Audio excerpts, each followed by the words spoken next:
Video like जरूर कर लीजिए और ऐसे वीडियो लगातार फ्री में पाने के लिए चैनल को तुरंत सब्सक्राइब कर लीजिए और बेल आइकन को जरूर टैप कर लीजिए ताकि आगे भी सारे वीडियो आपको मिलते रहे। यूट्यूब में फॉलो करते हैं तो प्लीज ये वाला फ्री टेलीग्राम चैनल जरूर ज्वाइन कर लीजिएगा। सारे नोटिफिकेशन सारे अपडेट यहीं पे आते हैं, ध्यान रखिए।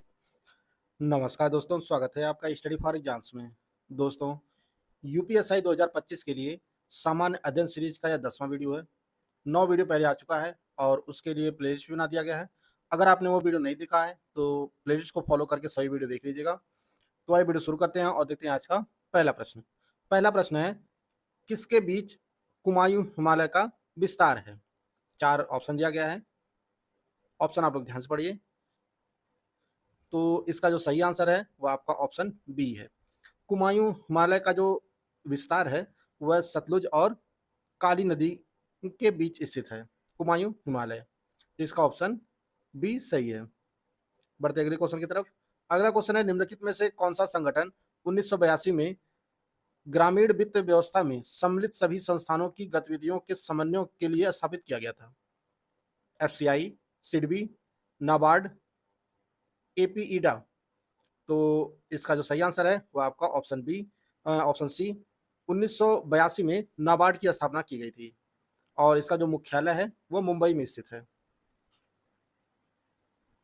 मुंबई में स्थित है नाबार्ड का हेडक्वार्टर। संविधान का कौन सा अनुच्छेद लोकसभा के सदस्य बनने के लिए योग्यता को परिभाषित करता है? अनुच्छेद 84, 78, 63, 55। तो इसका सही आंसर है आपका ऑप्शन ए। भारतीय संविधान का अनुच्छेद 84 जो है लोकसभा के सदस्य बनने के लिए योग्यता को परिभाषित करता है। लोकसभा के सदस्य बनने के लिए जो न्यूनतम आयु होनी चाहिए वह 25 वर्ष होनी चाहिए। 25 वर्ष। तो इसका ऑप्शन ए सही है। बुआई की शुरुआत में भारत सरकार द्वारा कृषि लागत और मूल्य आयोग की सिफारिशों के आधार पर कितनी वस्तुओं के लिए न्यूनतम समर्थन मूल्य की घोषणा की जाती है? तो वर्तमान में कुल 23 वस्तुओं के लिए न्यूनतम समर्थन मूल्य की घोषणा की जाती है। इसका ऑप्शन ए सही है। किसी न्यायाधीश के विरुद्ध राज्यसभा में महाभियोग प्रस्ताव लाने के लिए न्यूनतम सदस्य प्रस्तावक होने चाहिए? किसी न्यायाधीश के विरुद्ध राज्यसभा में महाभियोग प्रस्ताव लाने के लिए न्यूनतम कितने सदस्य जो है प्रस्तावक होने चाहिए?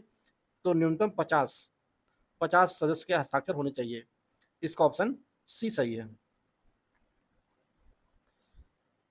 17 से 20 सितंबर 2025 तक 5वां विश्व सागौन सम्मेलन कहाँ आयोजित किया गया था?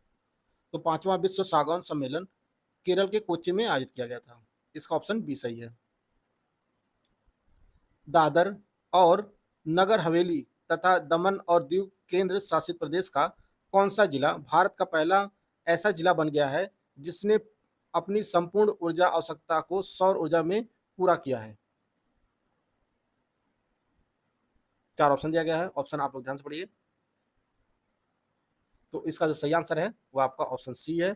दीव जिला जो है भारत का पहला ऐसा जिला बन गया है जिसने अपनी संपूर्ण ऊर्जा आवश्यकता को सौर ऊर्जा में पूरा किया है। तो इसका ऑप्शन सी सही है। भारत के संविधान के अनुच्छेद 143 के अनुसार किसके पास सर्वोच्च न्यायालय से परामर्श करने की शक्ति है? तो सर्वोच्च न्यायालय से परामर्श करने की शक्ति जो है वह भारत के राष्ट्रपति के पास है और यह शक्ति जो है अनुच्छेद 143 के तहत मिलती है। इसका ऑप्शन डी सही है। निम्न में से कौन से पौधे का मुख्य अवशोषक अंग है? केवल जड़, केवल पत्ती, केवल जड़ और पत्ती, जड़, पत्ती और छाल। तो जो मुख्य अवशोषक अंग है पौधे का वह जड़ है केवल। इसका ऑप्शन ए सही है। 8 डिग्री चैनल निम्नलिखित में से किसको अलग करता है? तो 8 डिग्री चैनल जो है मालदीव और लक्षद्वीप को अलग करता है। इसका बी ऑप्शन सही है। लाला लाजपत राय शेरे पंजाब के नाम से जाने जाते थे। इन्हें और किस अन्य नाम से जाना जाता है? तो इन्हें पंजाब केसरी के नाम से जाना जाता है। शेर पंजाब और पंजाब केसरी के नाम से जाना जाता है लाला लाजपत राय को। निम्नलिखित में से कौन अक्षय ऊर्जा या नवीकरणीय ऊर्जा का उदाहरण नहीं है? पवन ऊर्जा, जल विद्युत ऊर्जा, बायोगैस, परमाणु ऊर्जा। तो इसमें परमाणु ऊर्जा जो है यह नवीकरणीय ऊर्जा के अंतर्गत नहीं आता, बाकी तीनों आते हैं, पवन ऊर्जा, जल विद्युत ऊर्जा और बायोगैस।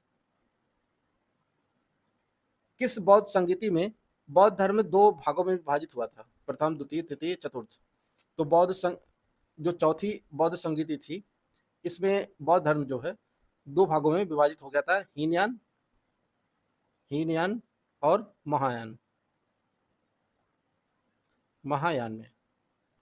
और चौथी जो बौद्ध संगीति आयोजित की गई थी, यह कनिष्क के शासनकाल में कश्मीर के कुंडल वन में आयोजित की गई थी, कुंडल वन में, कश्मीर के। इसका ऑप्शन डी सही है। खसरा निम्न में से किसके कारण होता है? तो खसरे का जो कारण होता है वो वायरस होता है, एक रूबेला वायरस होता है, रूबेला वायरस, उसके कारण जो है खसरा रोग होता है। राष्ट्रीय पिछड़ा वर्ग आयोग कुल में कितने सदस्य होते हैं? राष्ट्रीय पिछड़ा वर्ग आयोग में कुल कितने सदस्य होते हैं? इसमें कुल 5 सदस्य होते हैं। एक अध्यक्ष होता है, दूसरा जो है उपाध्यक्ष होता है और 3 अन्य सदस्य होते हैं। कुल जो है 5 सदस्य होते हैं। और राष्ट्रीय पिछड़ा वर्ग आयोग की जो स्थापना हुई थी, इसकी स्थापना 1993 में हुई थी। 1993 में स्थापित किया गया था राष्ट्रीय पिछड़ा वर्ग आयोग। इसका ऑप्शन बी सही है। 5 कुल सदस्य होते हैं, एक अध्यक्ष, 2 मतलब दूसरे जो है उपाध्यक्ष होते हैं, 3 अन्य सदस्य होते हैं। अगर आप 72वीं बीपीएससी पीटी 2026 की कंप्लीट तैयारी करना चाहते हैं तो आप हमारा पेड ग्रुप ज्वाइन कर सकते हैं। पेड ग्रुप आपको दोनों भाषाओं में उपलब्ध है। कंप्लीट कोर्स विदाउट क्लियरेंस वाला जो ग्रुप है वो मात्र 3000 रुपए का है। अगर आपने ये वाला ग्रुप ज्वाइन कर लिया है तो आपको कहीं से भी और कुछ लेने की जरूरत नहीं है। सारा मटेरियल, स्टडी मटेरियल आपको इसमें प्रोवाइड किया जाएगा, रिकॉर्डेड क्लासेस दी जाएंगी, टेस्ट सीरीज दी जाएगी। अगर आपने ये वाला ग्रुप ज्वाइन कर लिया है तो आपको कुछ और भी ज्वाइन करने की जरूरत नहीं है। कंप्लीट यह सिलेक्शन मटेरियल वगैरह सब इसी में दिया जाएगा। अगर आप डाउट क्लियरेंस वाला ग्रुप नहीं लेना चाहते हैं तो उसके लिए जो फीस है वो मात्र 2000 रुपए है। इसमें सब कुछ आपको 3000 वाला प्रोवाइड किया जाएगा, सिर्फ डाउट क्लियरेंस जो है नहीं दिया जाएगा। ओनली कंप्लीट स्टडी मटेरियल वाला कोर्स लेना चाहते हैं तो यह जो है इसके लिए जो फीस है 1300 रुपए है। ओनली बिहार स्पेशल मटेरियल लेना चाहते हैं तो इसके लिए फीस 700 रुपए है। ओनली टेस्ट सीरीज वाला ग्रुप ज्वाइन करना चाहते हैं तो उसके लिए फीस 700 रुपए है। और ओनली पेड क्विज ज्वाइन करना चाहते हैं तो इसके लिए जो फीस है वो मात्र 700 रुपए है। और इसमें लगभग आपको 4000 मोस्ट एक्सपेक्टेड क्वेश्चन जो है कराए जाएंगे क्विज में। इनमें से कोई भी आप ग्रुप ज्वाइन करना चाहते हैं तो ये हमारा नंबर दिया गया है 8564880530 या 7523864455। इस पर कॉल या व्हाट्सएप करके पेड ग्रुप की जानकारी प्राप्त कर सकते हैं।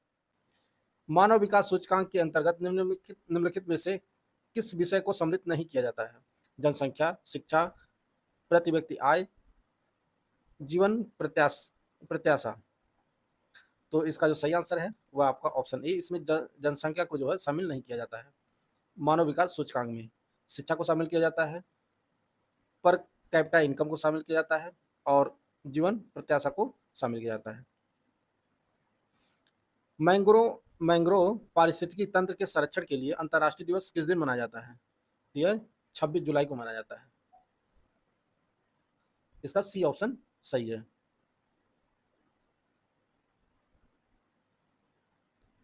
सर सीवी रमन को उनके किस प्रयोग के लिए नोबेल पुरस्कार दिया गया था?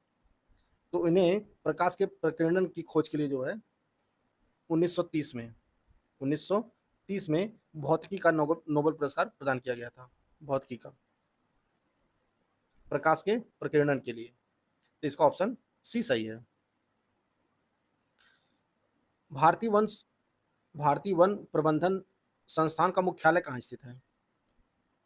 तो इसका जो मुख्यालय है वह भोपाल में स्थित है, भोपाल में स्थित है और इसे 1982 में स्थापित किया गया था, भारतीय वन प्रबंधन संस्थान को। इसका ऑप्शन डी सही है। निम्नलिखित में से किसने शिवाजी को पहाड़ी चूहा और साहसी डाकू की संज्ञा प्रदान की थी? तो यह जो संज्ञा प्रदान की गई थी पहाड़ी चूहा और साहसी डाकू को, तो यह औरंगजेब ने कहा था इन्हें, शिवाजी को, पहाड़ी चूहा और साहसी डाकू। इसका ऑप्शन डी सही है। निम्न में से कौन मध्यकालीन भारत के प्रथम महिला शासिका थी? रजिया सुल्तान, चांद बीबी, दुर्गावती, नूरजहां। तो मध्यकालीन भारत की जो प्रथम महिला शासिका थी वह रजिया सुल्तान थी और इसने 1236 से 40 तक जो है शासन किया था और यह इल्तुतमिश की बेटी थी रजिया सुल्तान। उत्तर प्रदेश में प्रथम बायोटेक पार्क कहाँ स्थापित किया गया है? तो यह लखनऊ में स्थापित किया गया है। उत्तर प्रदेश में प्रथम बायोटेक पार्क जो है लखनऊ में स्थापित किया गया है।